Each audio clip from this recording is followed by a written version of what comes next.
In the quiet red earth village of Umuocha, where the sun baked the soil into cracked clay tiles and the scent of wood smoke and ripening plantains hung permanently in the air, a person's worth was measured in two things: the yam yield of their barn and the weight of their reputation.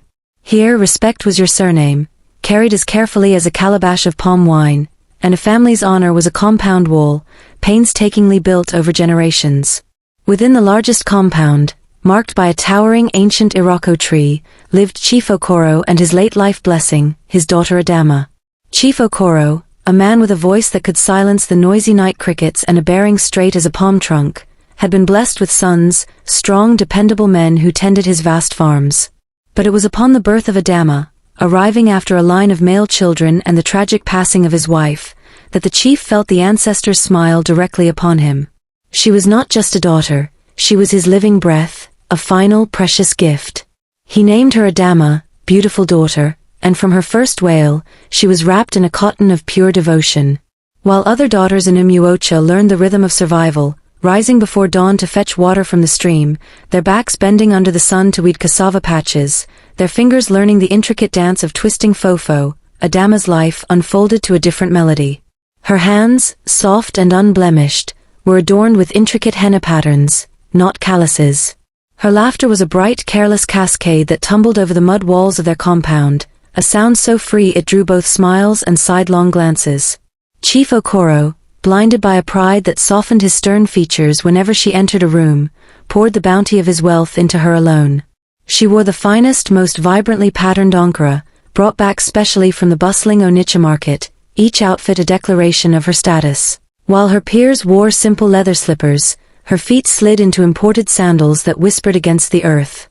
The chief's indulgence was his language of love.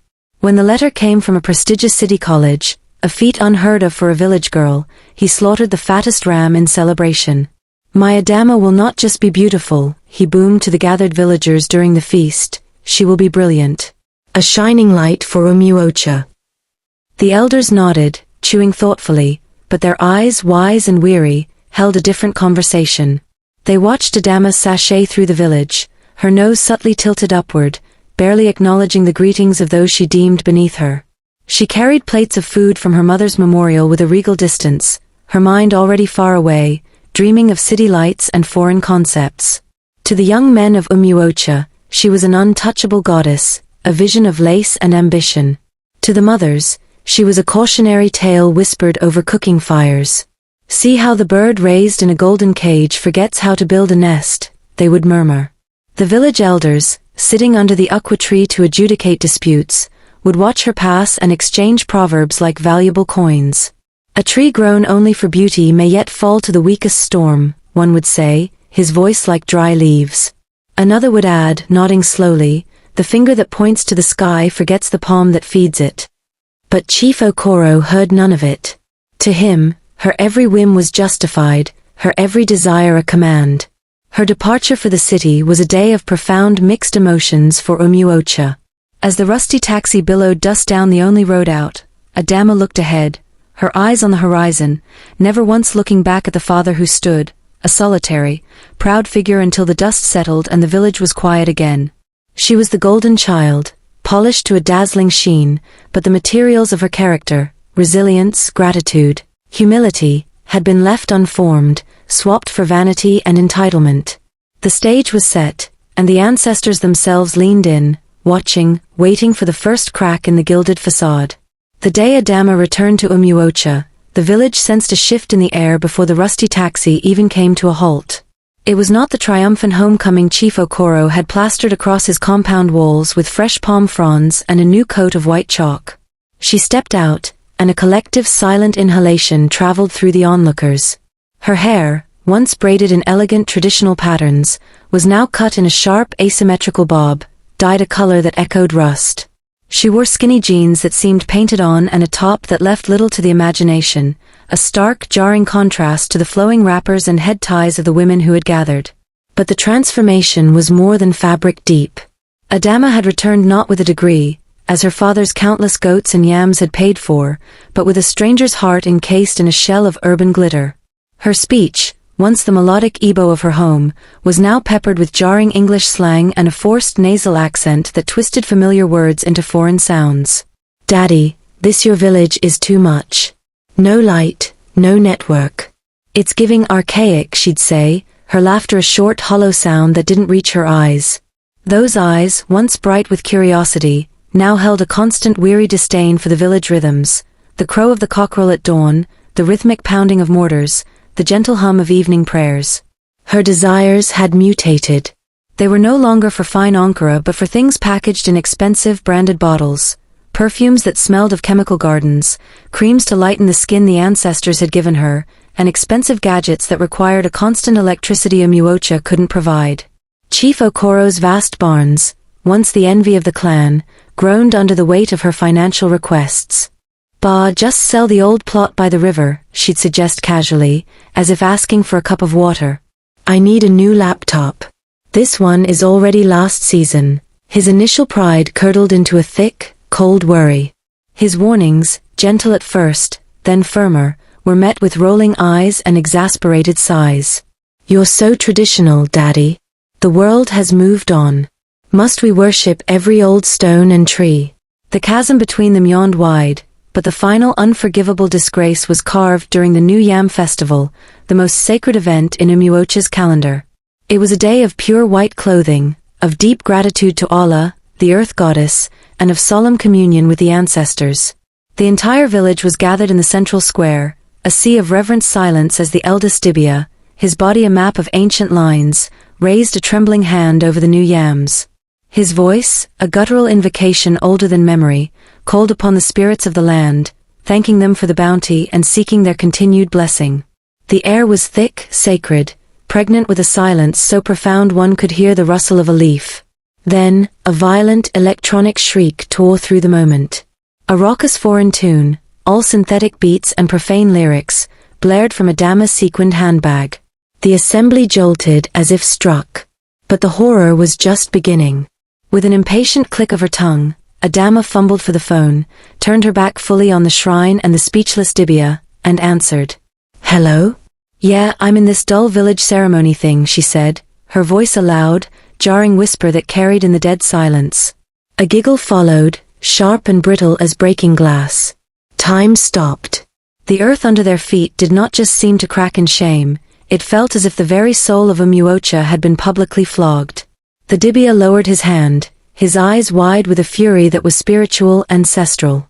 The elders stared, their faces masks of cold, grim judgment. All eyes then turned to Chief Okoro, the man who stood like a Iroko tree, now visibly splintered. His proud shoulders, which had borne the weight of leadership for decades, crumpled inward. The vibrant red cap on his head seemed to dim. In that single act, his daughter had not merely broken a ritual or been disrespectful. She had taken the collective heart of her people, their most sacred moment, and tossed it in the dirt with a careless, cosmopolitan laugh. The poisoned honey of the city had not just spoiled Adama, it had been used to defile the village altar. The golden child was now a vessel of profound disgrace, and the price would be levied not just on her, but on the name Okoro itself. The consequences were as swift and merciless as a harmattan wind. Umuocha did not shout its judgment, it enacted it in a chilling unified silence. Overnight, the Okoro compound became an island of disgrace. Neighbors who once lingered at its gate for favors now crossed the path to avoid it. The women no longer stopped to greet the chief's household. At the village council, Chief Okoro's carved stool remained empty, his presence, once central, was now a discomfort. The elders, in a quiet conclave under the aqua tree, had not banished him, they had simply made him invisible. His titles were not spoken, his counsel never sought. Stripped of his standing, he became a ghost in his own home, moving through the echoing rooms where Adama's laughter once rang, now replaced by a silence that gnawed at his spirit. He saw the pity in the eyes of his sons, and it was a poison sharper than scorn. Adama, meanwhile, fueled by a final furious pride, packed her glossy suitcases. "This primitive place doesn't deserve me," she hissed, believing the city that had remade her would now embrace her as its own. But the city was a different beast when one arrived without a father's funds. The friends from the clubs, who had loved her generosity. evaporated like morning dew when her coals became pleas for a place to sleep. The sleek boutiques and restaurants she had frequented now saw only a desperate girl in last season's fading fashion. Her charms, which had worked in the glow of Chief Okoro's money, were now just entries in a ledger of debt. Landlords locked her out, and her phone, that instrument of her greatest shame, went dead, cutting her final tie to a world that had only ever wanted her consumption, not her company. The rain that found her was a cold, indifferent city rain, soaking through her thin jacket. She huddled under a shop awning, shivering, watching well-dressed strangers hurry past without a glance. In that piercing loneliness, the truth, sharp and undeniable, finally broke through the facade. The city's freedom was a cage of relentless want. Her modernity was a shallow performance. She had not been brave, only ungrateful, not independent, only lost.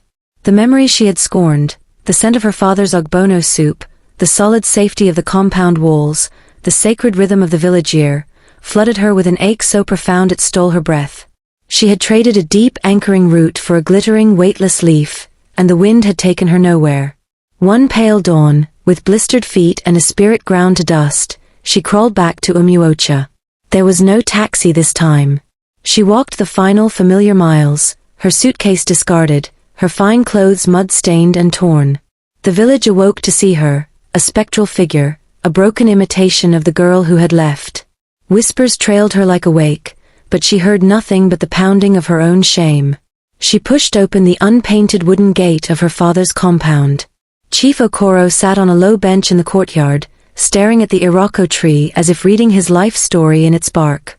He looked older, the lines on his face deepened into ravines of grief. Adama did not speak. Her strength gave way, and she collapsed forward, not at the throne of a chief, but at the feet of a weary, heartbroken man. The red earth, which she had once found common and dirty, stained her knees and mixed with the torrent of her tears. She pressed her forehead to the ground, her body racked with silent sobs. For a long moment, there was only the sound of the morning birds and her ragged breath. The chief looked down at his spoilt daughter, this hollowed-out vessel of his greatest hope and deepest failure. His anger had burned out, leaving only a grief as old and weathered as the hills surrounding them. He saw not the defiant city girl, but the child who had once fallen and run to him for comfort. The disgrace was absolute, the harvest of his indulgence bitter beyond words. Slowly, heavily, he leaned forward. His hand, calloused and broad, did not strike. It came to rest, trembling slightly, on her heaving head. It was not an absolution, that would take years, but it was an acknowledgement. A first, fragile thread spun between the ruins of two prides. The healing would be painful, and quiet, and long. It would begin with this touch, in the red earth of home, where all true things, even forgiveness, must eventually take root. And don't forget to like, comments, and subscribe to Folktales by T Vibes.